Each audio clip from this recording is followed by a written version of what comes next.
15મી નવેમ્બરના રોજ દેશના મહાન ક્રાંતિકારી બિરસા મુંડાની 150મી ઉજવવામાં આવેલ જન્મજયંતિની ઉજવણીમાં નવસારી જિલ્લાના વાંસદા ચીખલી વિધાનસભાના ધારાસભ્ય અનંતભાઈ પટેલ, ગણદેવી વિધાનસભાના ધારાસભ્ય નરેશભાઈ પટેલ અને વલસાડ ડાંગ લોકસભાના સાંસદ ધવલભાઈ પટેલ એક જ મંચ પર નજરે પડ્યા હતા.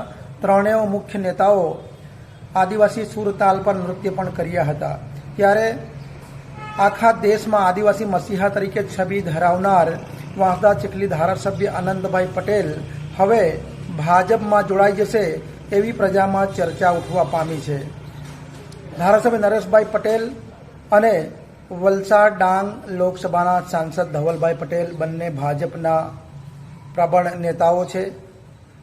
ધવલભાઈ પટેલ પ્રથમ વખત સાંસદ બનીને આવ્યા છે અને એમના સાંસદ બન્યા બાદ ખૂબ જ વિકાસના કામો પણ કર્યા છે અને લોકોમાં ખૂબ લોકપ્રિય બની રહ્યા છે.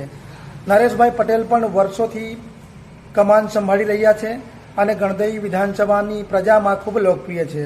ત્યારે આ બંને નેતાઓ કરતાં વાંસદા ચીખલી ધારાસભ્ય અનંતભાઈ પટેલની આદિવાસી સમાજ પર ખૂબ જ પ્રભુત્વ રહ્યો છે અને આખા દેશમાં આદિવાસી મસીહા તરીકે ઓળખાતા અનંતભાઈ પટેલ ભાજપના નેતાઓ સાથે નૃત્ય કરતા નજરે પડતા આદિવાસી પ્રજામાં હવે તરહ તરહની ચર્ચાઓ ઉઠવા પામી છે.